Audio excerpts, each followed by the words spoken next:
Olá, pessoal. Na aula de hoje, nós vamos fazer uma breve revisão de todos os conteúdos que nós demos até agora da disciplina de Bases Teórica e Histórica do Cuidar e Enfermagem, para a aplicação da nossa prova N1, que será a semana que vem. Na aula 1, o que nós abordamos, né? Foi a introdução à história da enfermagem. A enfermagem no Brasil e no mundo, né? Como que era feito antes, né? Na verdade, era a questão das doenças. As doenças eram tidas como se fosse um castigo iminente, e as pessoas, para cuidar do outro doente, estavam pagando algum pecado, né? Naquela época, as medidas terapêuticas adotadas eram massagens, eram banhos frios, de repente tinha temperatura elevada, eles não sabiam o que era hipertermia. Eles imaginavam que estava quente, tinha que deixar frio, então dava banho de água fria para diminuir a temperatura. Mas isso tudo era feito de modo muito empírico, né? Sem conhecimento científico e sim com o conhecimento do senso comum, que é aquele que as pessoas têm através adquirido das suas próprias experiências, né? A doença era sinônimo de castigo, então se a pessoa fez algum mal a alguém, ela ficava doente. Eles não entendiam o porquê das doenças, porque não se sabia anatomia, não se sabia fisiologia, não se sabia nada. Então achava, a pessoa não estava bem, começava a passar mal, ela estava tendo algum castigo. E esse castigo vinha de divindades, era de Deus, o castigo era de Deus, o castigo era do demônio, o castigo vinha de tudo quanto era lugar, né? E também, naquela época, quem errava algum tipo de tratamento também levava punição. Na verdade, tinha penalidade para os erros, né? Então, se a pessoa lá, o sacerdote, ou era aquela pessoa que era considerada como um enfermeiro ou um médico daquela época, que cuidava com ervas, se ele errasse e a pessoa morresse, podia ser até amputava até a mão dele, ou senão ia até a morte. Então tinha castigos severos, né? Era utilizado muitos talismãs por conta das doenças, os talismãs espantavam demônios. Se a gente pensar, hoje em dia a gente ainda usa os talismãs. Não usa correntinha de Nossa Senhora Aparecida, não usa terço, santos, depende da religião que se crê, ainda utiliza essa questão dos talismãs, né? Então, isso vem uma questão muito histórica de todos os antepassados, né? Aí na China as doenças começaram a ser classificadas, até então não se tinha nada, mas na China começou a classificar doenças como benignas, a pessoa ficava ruim, mas logo melhorava. Então era algo benigno. Doença média, que ela não ficava muito grave, e doença grave, que poderia levar à morte, né? Na Grécia, o tratamento das doenças estava relacionado à mitologia, então eram os deuses, eles evocavam muitos dos deuses para curar isso, curar aquilo, então era nesse sentido, né? As práticas de saúde naquela época era muito instintiva, então, ou seja, de modo empírico, era o que eu tinha aprendido no meu dia a dia, eu aplicava nas outras pessoas, né? E por que fala que são os grupos nômades primitivos? Que eram os andarilhos daquelas épocas. Porque naquela época não tinha hospital, na verdade tinha as hospedarias. Por isso que a palavra hospital vem de hospedaria. Então as pessoas eram de passagem naquelas hospedarias, quando estavam doentes ficavam por lá, e lá iam ser cuidados. Por quem? Ou por pessoas ligadas à religião, ou por prostitutas, que a gente já comentou uma vez. As prostitutas, elas iam lá cuidar durante o dia para pagar os pecados. Não era um castigo?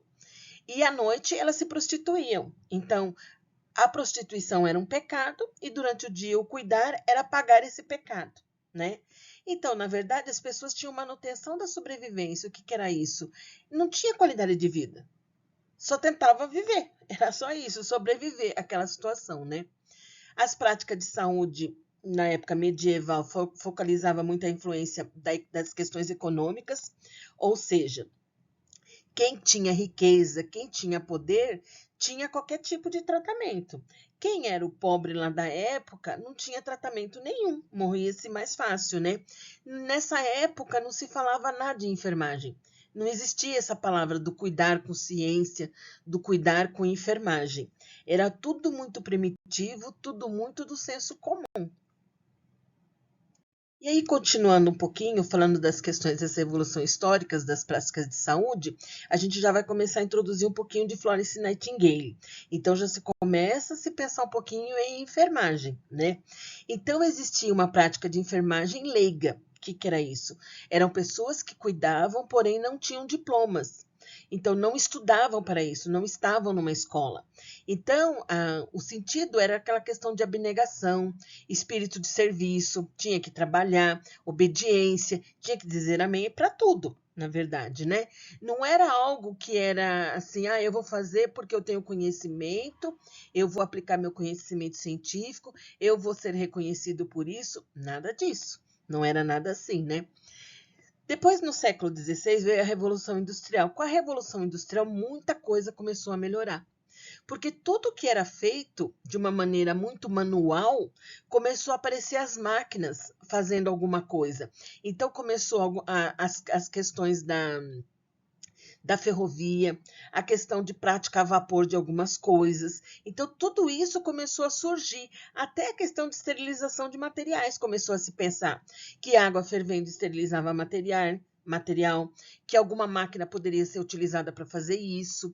Então, começa a surgir algumas coisas de modo mais científico do que modo leigo, nesse sentido, né?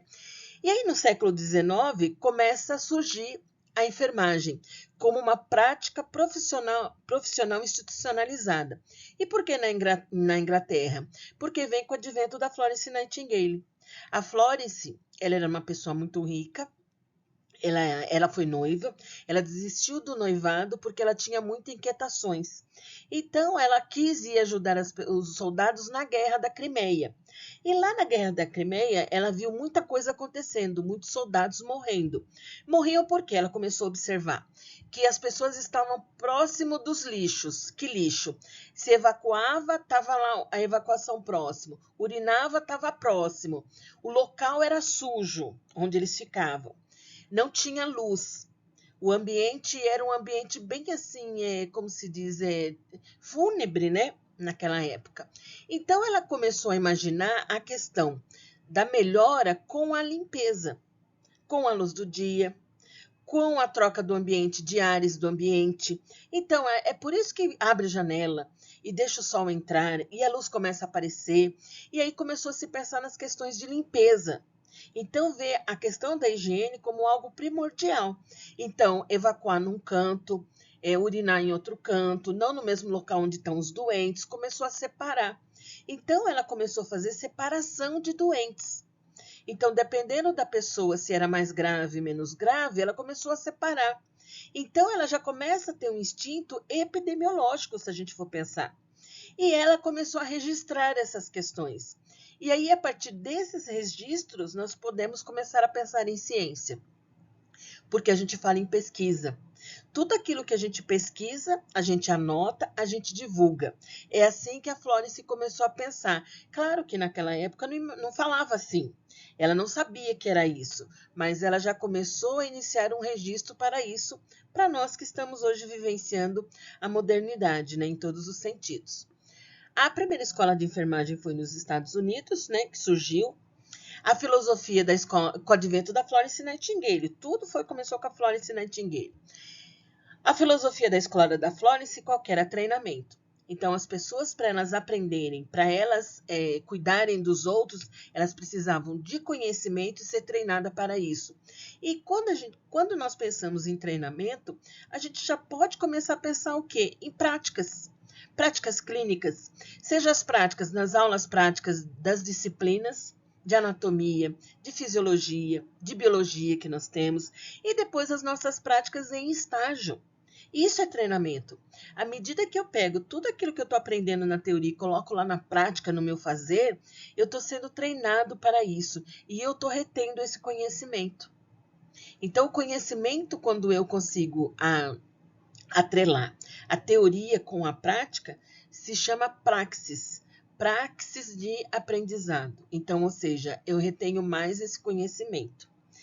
E aí começa a surgir também, ela fala da associação com os hospitais, que as escolas têm que ter associação com os hospitais. As enfermeiras que são responsáveis, as pessoas que são responsáveis pelas escolas precisam ser enfermeiras, para elas poderem entender essa situação do que é esse aprendizado do cuidar. E as estudantes precisariam morar próximo aos hospitais, porque a carga horária de estudo era muito grande. Então, praticamente, ficava o dia todo estudando e à noite trabalhava no hospital e tinha poucas horas para descansar.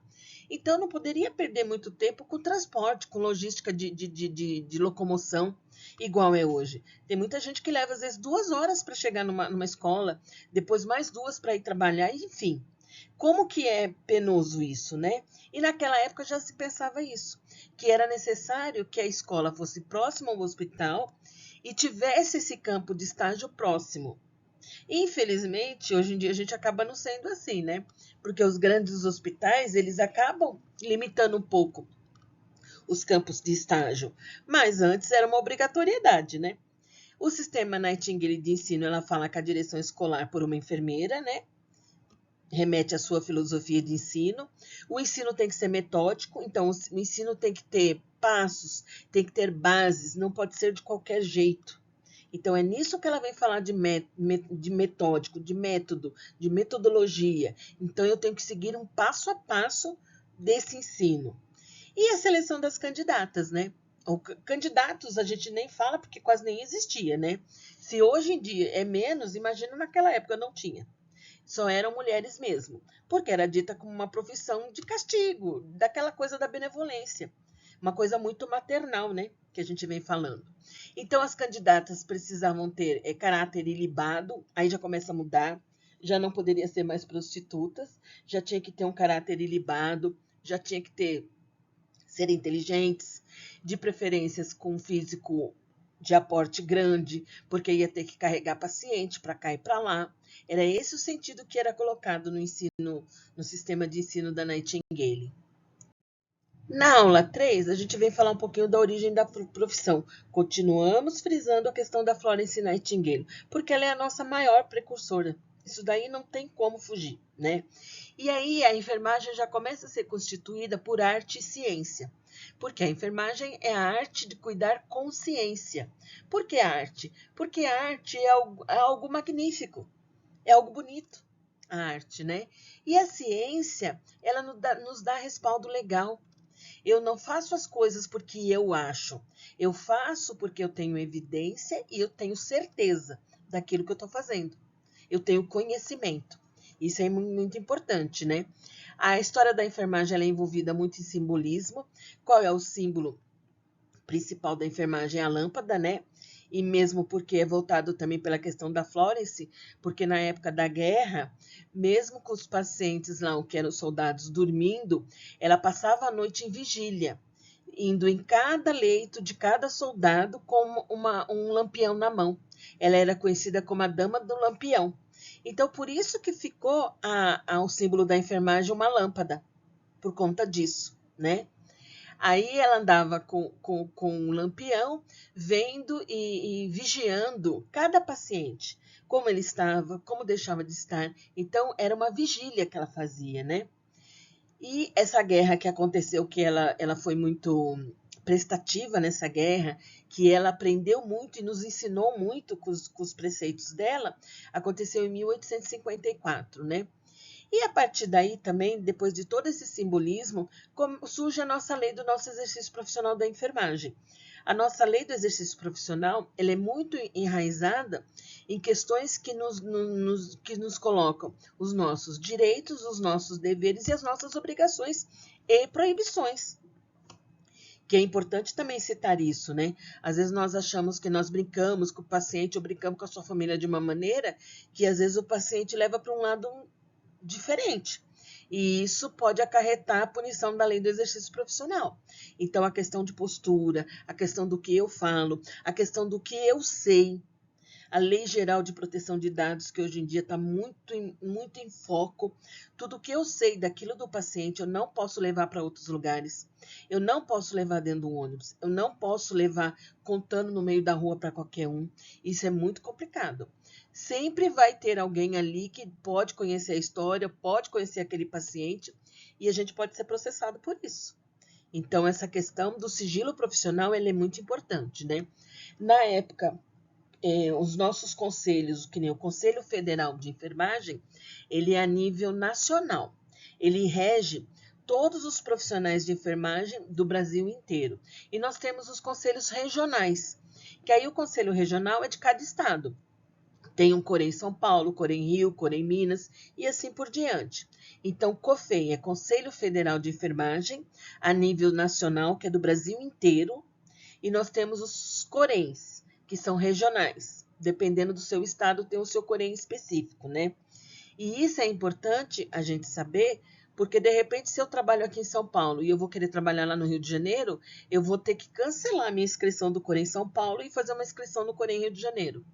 E isso faz base da lei do nosso exercício profissional da enfermagem. Isso é muito importante a gente saber. E antes dos nossos conselhos, antes de surgir o COFEM, nós tivemos primeiro a Associação Brasileira de Enfermagem, que é a ABEM. Nós vamos ter umas aulas específicas sobre os órgãos de classe. Eu vou falar melhor a respeito para vocês. E na aula 4, a gente vem falar um pouquinho da enfermagem no Brasil, né? As nossas primeiras escolas de enfermagem aqui no nosso país, né? A organização da enfermagem na sociedade brasileira começa no período colonial e vai até o século XIX. E aí, quem fazia os cuidados naquela época? Quando a gente pensa em colonial, nós estamos falando em escravidão. Era o período dos reis, dos monarcas, que veio Dom Pedro, que descobriu o Brasil, ó, época de 1500, né? E trouxe consigo os escravos. E aí, quem cuidavam eram os escravos. Lembra? Ainda enraizado a história da punição. Então, os escravos cuidavam como se eles tinham a obrigação de ser punidos por conta disso, né? A primeira Santa Casa foi fundada em Santos, em 1543, mesmo porque por conta do reino, né, de Dom Pedro, aí foi fundada uma Santa Casa para cuidar dos doentes, e aí também continua surgindo as práticas sacerdotais, envolvendo muita religião católica, que ela era muito assim, evidente naquela época, né? Então, nós temos a figura do padre José de Anchieta, que ele era considerado um médico e enfermeiro. E nós temos também o Frei Fabiano de Cristo. Ele era do Rio de Janeiro e ele era considerado enfermeiro na época. A primeira sala de parto foi criada em 1822, porque começou a se perceber muita contaminação na questão do nascimento das crianças. Além do que nascia em casa, tinha tanto a morte fetal, como tinha a morte materno-fetal, como tinha a morte materna. Então, era muito complicado. Aí começou a se pensar em ter uma sala específica numa Santa Casa para fazer só parto, porque existia muita contaminação. Os históricos que vêm quando a gente vê as questões de infecções, o que acontecia? Os médicos, eles cuidavam dos óbitos dos pacientes infectados, depois iam examinar as gestantes. E aí acontecia muita infecção na hora do parto. E aí começou a se perceber isso. Foi a partir daí que começou a questão da lavagem das mãos, a questão da desinfecção, do uso de luvas, por conta disso, por conta das contaminações nos partos que existiam naquela época. Juntamente com isso, surge a figura da Ana Nery, que ela é muito conhecida para nós também, que ela é tida como a nossa enfermeira brasileira percussora, né? Ela também, mais ou menos como a Florence, ela também foi lutar na Guerra do Paraguai. E lá na Guerra do Paraguai, ela também começou a perceber as mesmas coisas, a questão da limpeza, a questão de separação. Então, teve muitas brigas na época lá, porque não queriam deixar ela fazer o cuidado que ela achava que tinha que fazer, né? E que teria que fazer mesmo, né? Mas ela conseguiu conquistar bastante coisas também para nós, enquanto a área da enfermagem. Em 1890 teve a criação da primeira escola de enfermagem no Brasil, que foi a Escola Alfredo Pinto, que foi no Rio de Janeiro. Com o advento da Primeira Guerra Mundial, em 1900 até 1918, que terminou, surgiu a Cruz Vermelha, e também aqui no Brasil surgiu a Cruz Vermelha também, além de nível mundial, ela surgiu no Brasil, como forma de cuidar dos feridos da Primeira Guerra Mundial. Outras escolas que foram surgindo foi a Escola Carlos Chagas, uma escola Ana Nery, que deram o nome da Ana Nery, Luísa de Marilac, que também foi uma enfermeira muito importante, a Escola Paulista de Enfermagem, que temos até hoje também, e a Escola de Enfermagem da USP, que também são bem conhecidas e bem renomadas no nosso país.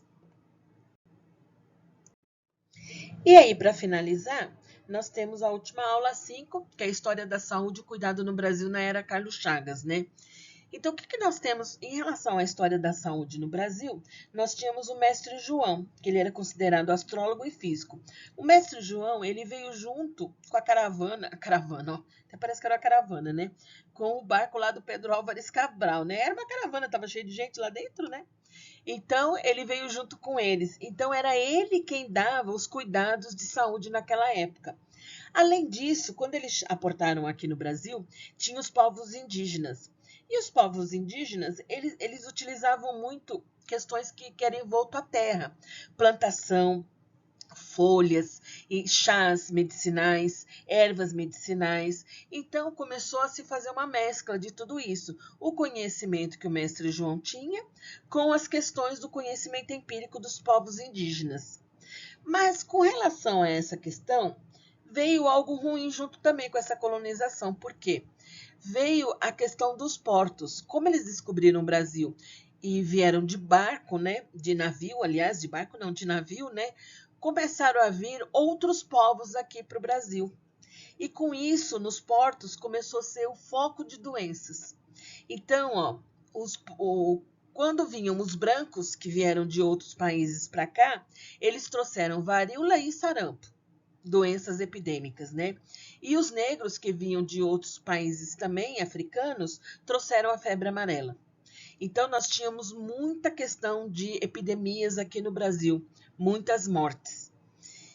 Em relação a hospitais, nós tínhamos as enfermarias jesuítas, que eram dos padres, as santas casas, que sempre foi questão religiosa também, e começou a surgir o hospital militar. Por quê?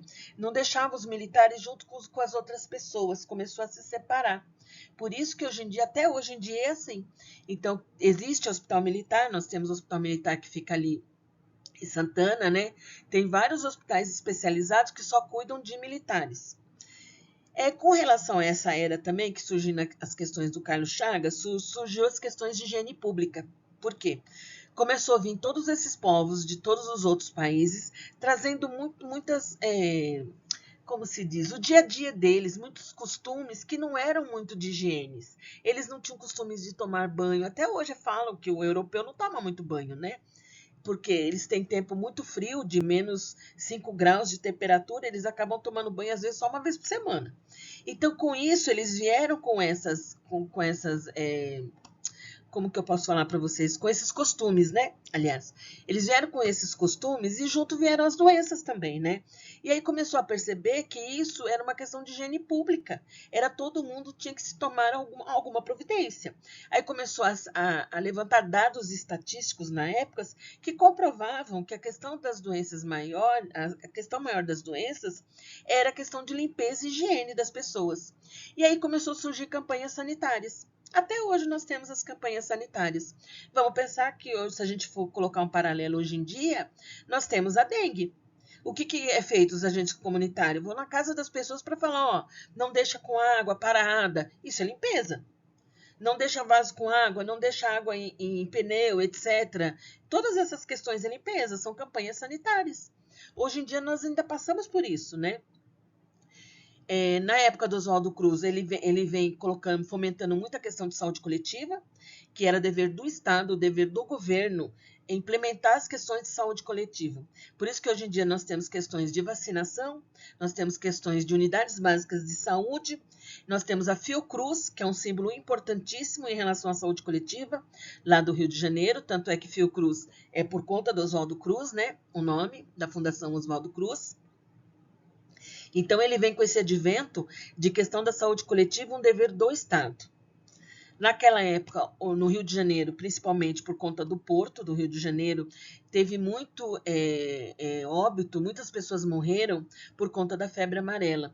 Tanto é que lá existe um memorial chamado Túmulo dos Estrangeiros, porque chegavam a portar, já vinham com a febre amarela dentro dos navios, chegavam ali só para morrer. E aí virou esse memorial de Túmulo dos Estrangeiros no Rio de Janeiro. Na era Carlos Chagas também falou muito da vacinação, teve até a guerra das vacinas nessa época, porque o pessoal não queria tomar vacina, foi uma confusão danada porque era obrigatório, meio que como foi a Covid agora para nós também, né? Naquela época teve a gripe espanhola, teve várias doenças epidêmicas graves, e aí era obrigatório tomar vacina, quem não tomasse vacina não conseguia arrumar emprego também. Com essa questão do Carlos Chagas, surgiu o Departamento Nacional de Saúde Pública, que depois vem virar o Ministério da Saúde, que nós temos até hoje, né? Em 1974 ele segue esse nome, e aí surgiu o Ministério da Saúde.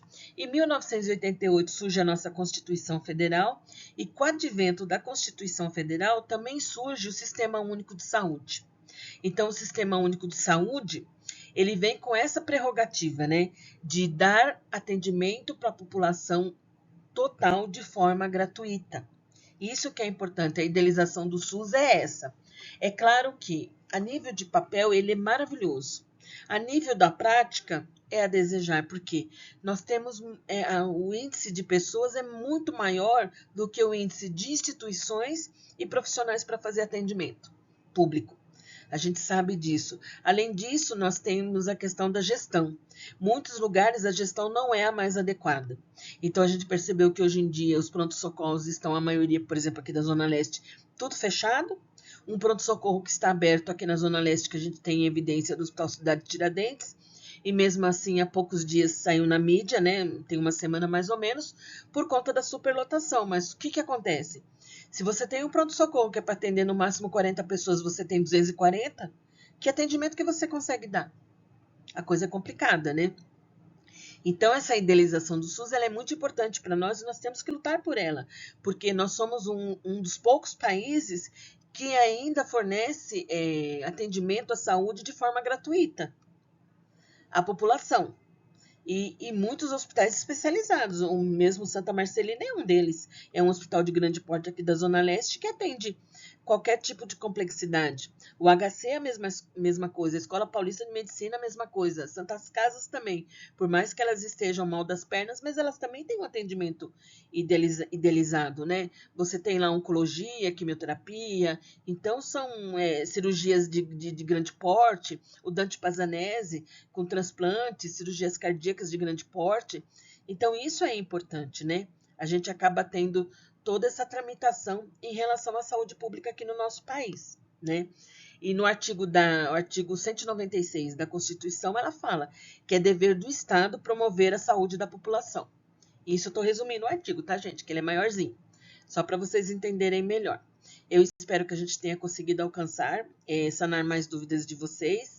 E se precisarem de qualquer coisa, eu fico à disposição. Bons estudos!